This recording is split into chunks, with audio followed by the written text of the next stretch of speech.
Morning. I am here with Al Seymour with Marzano Capital Group. Al, how are you doing this morning? Just fine, Wendy. How about you? I'm doing good. Just wanted to give you well, first of all, I wanted to, for folks who may be listening to this, since we are all working at home, if there is some background noise, it is my neighbor is mowing. So just excuse me for that. But Al, so that we can get to know you a little bit better, would you mind sharing a little bit with us about you personally, as far as, who you are, a little bit maybe about your family, just so folks feel like they know who Al is? Sure, Wendy. Again, I'm Al Seymour. I'm a wealth manager with Marzano Capital Group. I'm married, going on 29 years. I'm a member of River Oaks Community Church in Clemens, and I'm originally from Goldsboro. So there's a lot of discussion between Goldsboro barbecue and Lexington barbecue. Yeah.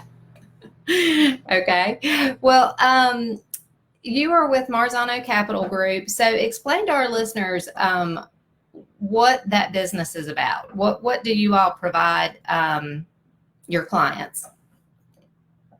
Yeah, we offer comprehensive financial planning, which means that we look at the entire picture for our clients. So it's not just about investments; it's also insurance.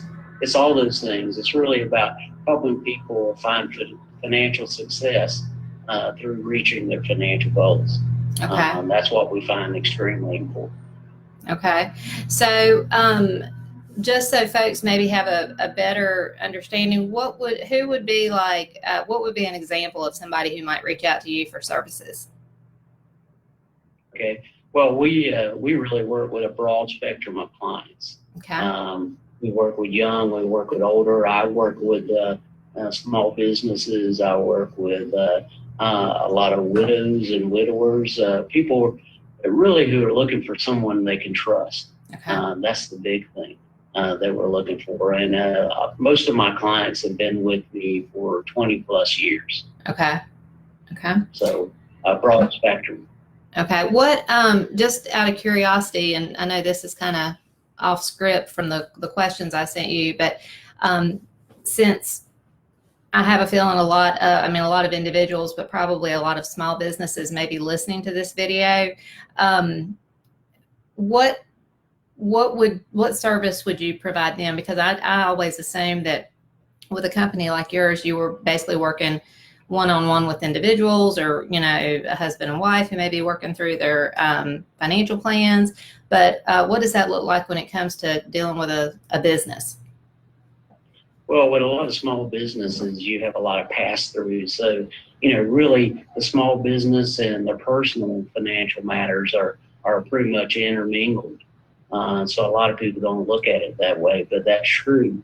Also with small businesses, we try to encourage them to, pay themselves, to take money out of that business to invest, and not just depend on selling that business at a later date. Because we never know what's going to happen, particularly with what we're going through right now. Right. And so my clients that do that are the most successful. And whether it's realtors or it's other individuals that we work with, we find that they're a lot more successful in looking at those. Plus, looking at possible buy-sell agreements, those kind of things, or if they have charitable intent, they might look at a charitable remainder trust or something like that. So we can really get in depth when it comes to both financial planning, estate planning, and retirement planning, as well as what they're going to do when they want to either sell that business or dissolve that business. Okay. Okay. Well, that's good to know, because I didn't realize that was a component of something that you could provide. Obviously, the COVID-19 pandemic has affected everyone. But how are you and Marzano Capital Group? How are you guys? How are you all continuing to do business? How has it affected your business? Well, I think our business has just continued. we do a lot of Zoom meetings like this, a lot of webinars. I, for one, have contacted every one of my clients, checked in with them. In fact, I'm going through it for a second time, just to check on them and see how they're doing. So really, our business has continued. I've been, up until today, I was sequestered for almost 7 weeks myself. Oh, wow. The others stayed in the office a week longer.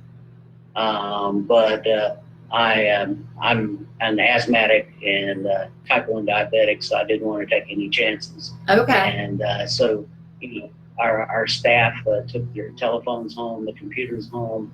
I'd say that probably we could do 98 to 99% of our business out of this office if need be. Right. We do miss the face-to-face contact, but the Zoom and webinars help with that. Yeah, absolutely.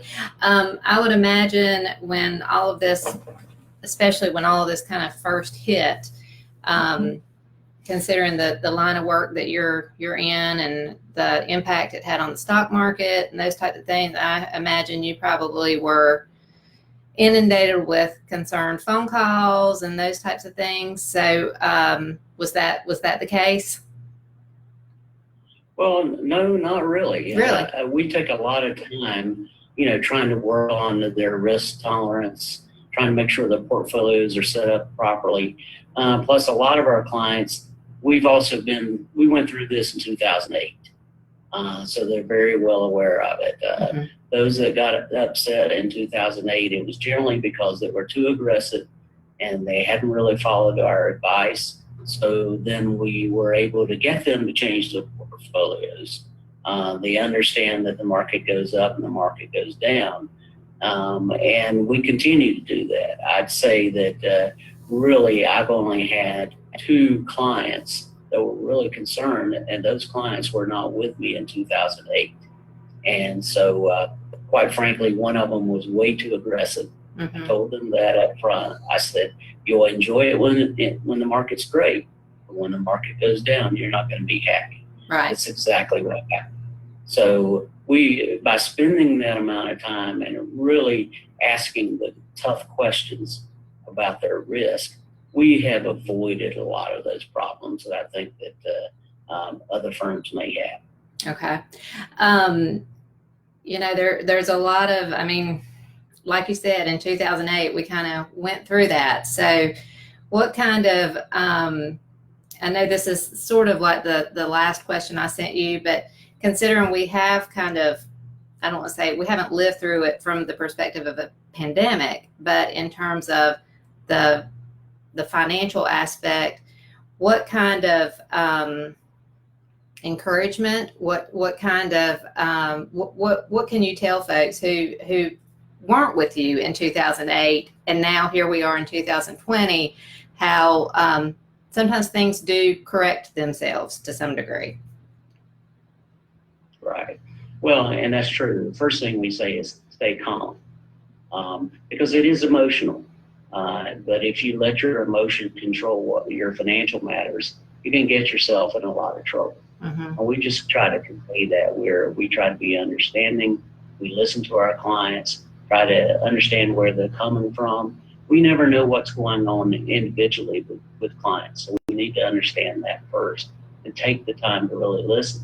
But we tell them this is a buying opportunity, for example, and they may not see that, or they may say, I have all my money invested already. Well, they forget that they have reinvested dividends that are going in and buying shares at bargain basement prices.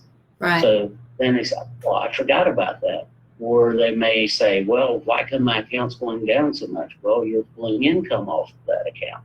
There are a lot of issues that people, because they are emotional, forget about. So we're just there to remind them, to tell them what the opportunities may be. And it's especially helped because the market has come back from being down to 18,000. And now we're back at 24,000. In fact, today the market's up about 400 points. So that's good. The other thing that we remind them of is that really the stock market is an... Well, I think Al? Yes. Okay, you sort of went out. I'm wondering if your internet may be a little, I think that last little bit you got cut off. Okay. You can hear me now, Yeah, right? can hear you now. I sound like the commercial. No, you're not. What I'm saying is that we just try to encourage people, tell them, like I said, to stay calm, keep the media and politics out of their investment decisions. And if they have doubts about things, call us. As I tell all my clients, we're a team. We're in it together. Don't assume that I understand what all your concerns are. Please share it with me. And, if I've got someone out there that's really concerned about it, individuals that aren't my clients, I'll say to them, just give me a call.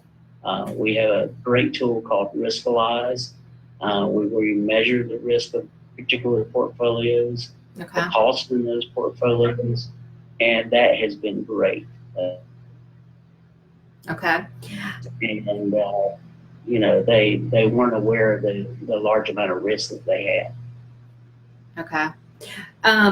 Well, and that was sort of leading into that final question. So you kind of covered that. I had sent you the question asking if you could give anyone advice on how to react during this pandemic from a financial perspective. What would that be? So I know you've mentioned a few things, but is there anything else that you would encourage people to sort of keep in mind as they go through this? Yeah, I think really to focus on your goals. I think that a lot of people forget about that. And not focusing so much on return because they go up and they go down, but focusing on those goals. And think about it this way. Even in downturns in the market, you may be in better shape than you think. And when you look at a financial plan, for example, it may show you that, for example, your net worth is actually increasing. Why? Because you're paying down debt, you're paying down your mortgage, you're paying off a lot of those things, maybe student loans. So you may be on an even keel and you don't even realize it. Plus, the big thing is our market has always recovered. Absolutely, and I think that's something to keep in mind. I have to say, when this first happened, my husband and I took a look at his 401k, and it was a bit of a shock, but we can say, like right now, just in the past few weeks, we are seeing some recovery just from where it had gotten at its lowest point. So it is it can be a hard pill to swallow, but I think you just sort of have to hang on for the ride and let things, and just make sure you're like you said, working with somebody who can guide you in the right direction. And not immediately, I listen to some different podcasts online, and the one thing you hear all the time is the worst thing you can do is just pull all your money out because that's not the answer, not the solution. So, well, Al, do you have anything? Go ahead. I'm sorry. I think that it's a great opportunity now to really look at your portfolio. And if you need to make some changes, then do so. But don't, like you said, don't yank your money out when it's low. We always talk about buy low, sell high. Right. And people tend to go in the other direction. And also we know generally wind up being the big losers. And we don't want any of our clients to be losers. Right. We want them to be winners, and we want them to obtain their goals. And that's why we spend a lot of time with our clients. Okay. Well, Al, I appreciate you spending time with us this morning. I think there may have been a little bit of a lag on the video portion of this, but the audio was great, and I think you shared a lot of great information.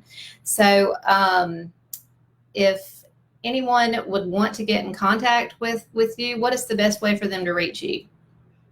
They can reach me at my office number, 336-766-0464, or if I'm sequestered, 336-575-2673. Okay. or through my email address. They just look up Marzano Capital Group online, and all my information is there. Okay. And I'll be glad to talk to anyone. Okay. And we have in the description for this video, I'm including a link to the ad that you have in our March issue, but I'm also including a link to an article that you provided for us that is on our website, just about, you had provided us with that right after all of this happened. So I think it has some good reassuring information. So I encourage folks to check out those links. And I think it also has your contact information there as well. So, well, Al, I hope you have a great rest of the day. Is there anything else that we need to add before we hop off? Well, just be positive. Absolutely. You can never be too positive. So, okay. Well, thank you so much, Al. I hope you have a great day. You too, Wendy. Thanks a lot. Bye-bye.